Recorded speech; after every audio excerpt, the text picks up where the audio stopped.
इतना सब कुछ करने से पहले मिर्जा को एक मर्तबा मशवरा ले लेना चाहिए था। भाई जब लौट कर वापस आया तो उसने भी यही बेहतर समझा और मुझे भी लगा कि उसको हीर को वापस लाना चाहिए। इतना सब कुछ हो जाएगा मुझे अंदाजा नहीं था। अंदाजा होना चाहिए था तुम्हें भी और मिर्जा को भी। और भी बहुत से रास्ते थे जबरदस्ती की शादी रुकवाने के। दिलनवाज को कानूनी तौर पे काबू में किया जा सकता था, मगर अब क्या? अब सिचुएशन हाथ से निकल गई है। दिलनवाज मर सकता है और अगर वो मर गया तो मिर्जा और हीर को कौन बचाएगा? और अगर वो बच गया तो मिर्जा क्या ही जवाब देगा? लेकिन दिलनवाज हीर को ब्लैकमेल कर रहा था और उसके साथ वो जबरदस्ती कर रहा था। बाबर, अगर दिलनवाज हीर को ब्लैकमेल कर रहा था तो क्या हीर ने किसी को बताया? उसके ऊपर जो वो दबाव डाल रहा था हीर ने जिक्र किया किसी से नहीं ना। इस बारे में हीर की कोई भी स्टेटमेंट मौजूद नहीं है, बल्कि उसको देख के तो यूं लग रहा था जैसे वो अपनी खुशी से जा रही है दिलनवाज के साथ। फिर हुआ यूं कि मिर्जा साहब हीरोगिरी दिखाते हुए वहां पहुंच गए और हीर को लेके निकल गए। दिलनवाज को गोली लगी और हीर मिर्जा का हाथ पकड़ के निकल गई। ये सब बेवकूफ़ी है और कुछ नहीं। क्यों समझ नहीं आता आप लोगों को कि वक्त पे बोलना जरूरी है? आखिरी वक्त पे एडवेंचर ठीक नहीं है। हाँ, हीर को वक्त पर बात करनी चाहिए थी। और मैं आपसे दोबारा माफी मांगती हूँ। मुझे इस तरह आखिरी वक्त पर आपको इस तरह इनकार नहीं करना चाहिए था और ये बिल्कुल मुनासिब नहीं है। मैं भी और हीर, हम दोनों हालात के आगे बिल्कुल बेबस हो गए थे। मेरे पास कोई आसरा नहीं था और मैं किसका सहारा लेती, किसका सहारा लेकर वक्त पर बात करती।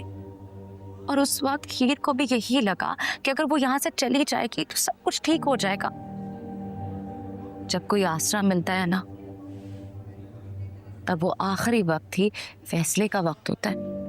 वो फैसला जो अपने लिए लेना होता है। और हीर के साथ भी यही हुआ और मेरे साथ भी।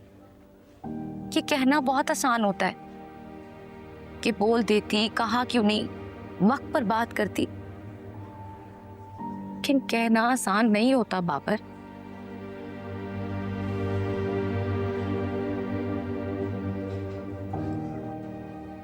मेरा वो मतलब नहीं था, मैं तो कुछ और कह रहा था। आप कर सकते हैं, 1000 बार बात कर सकते हैं। मैं गुस्सा नहीं करूंगी क्योंकि मैं जानती हूँ कि आपके साथ बहुत गलत हुआ और जो आपने किया वो कोई और ना करता। लेकिन इस वक्त मैं भाई और हीर की बात कर रही हूँ। अच्छा खैर, मैं संभाल लूंगा, कुछ ना कुछ करूंगा। मिर्जा और हीर को अकेले नहीं छोड़ूंगा मैं। आप बस एक काम करें, आप किसी को बताइएगा नहीं कि आपने ये सारी मालूमात मुझे दे दी है या आप मुझसे मिली हैं।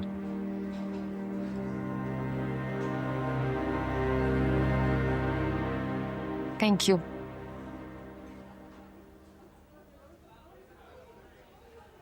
अच्छा, घर का तो बताए। घर ऐसे नहीं बिक सकता, आप परेशान ना हो। घर में सब बहुत घबराए हुए हैं। अब्बू और चाचू ने तो घर बेचने की भी बात करती है और हीरो और भाई का तो यहाँ आना भी ठीक नहीं है। और ये बहुत अच्छा मौका है अब्बू और चाचू के लिए दादी को प्रेशराइज करने का, अपनी बात मनवाने का। आपको मिर्जा और हीर को बड़े मिर्जा साहब ने गिफ्ट डीड दी है।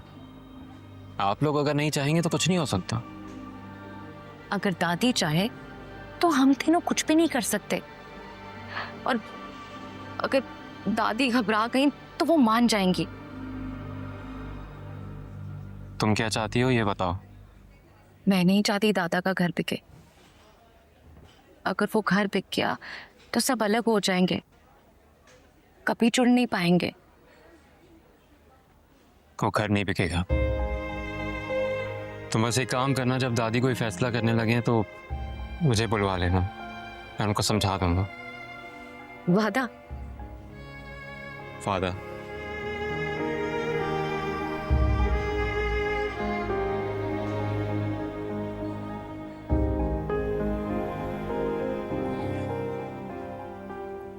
एक बात पूछूं? कुछ ऐसा मत पूछिएगा जिसका मैं जवाब ना दे सकूं। जो जवाब तुम मुझे दे चुके हो, उसके बाद मुझे अपने लिए क्या ही जवाब मिलेगा? मैं कोई और बात कर रहा था। जिस घर को तुम बचाना चाहती हो उसे कुछ दिनों के बाद छोड़ के चली जाओगे, फिर इतने जतन क्यों? जो घर होता है ना, वो ठिकाना होता है। तो मुझे लगता है वो घर मेरा ठिकाना है। मुझे ऐसा लगता है वो घर मुझे हमेशा पनाह देगा। मुझे नहीं पता जिंदगी में आगे क्या होगा, जिंदगी आगे कैसी होगी, लेकिन सोचती हूँ जब जिंदगी थका देगी तो वापस आकर अपने कमरे में सुकून कर सकूं, कुछ देर बैठ सकूं, बालकनी में खड़ी हो सकूं, दादी को नीचे बैठे देख सकूं, दादी और अम्मी की नोक झोंक को सुन सकूं, अब्बू और चाचू को दुकान जाता देख सकूं, और भाई और ये को यहाँ जिंदगी गुजारता देख सकूं। आई एम सॉरी, आप सोच रहे होंगे कायनात कैसी फजूल सी बातें कर रही है। नहीं, मैं तो सोच रहा था उस घर की कीमत कोई क्या ही लगाएगा। तुमने तो उसके दाम ही इतने बढ़ा दिए हैं।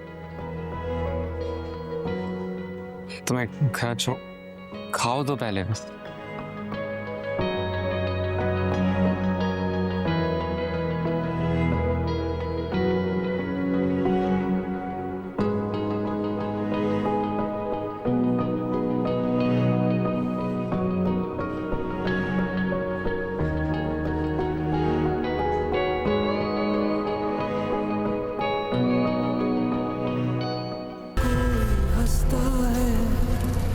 कहीं पे कोई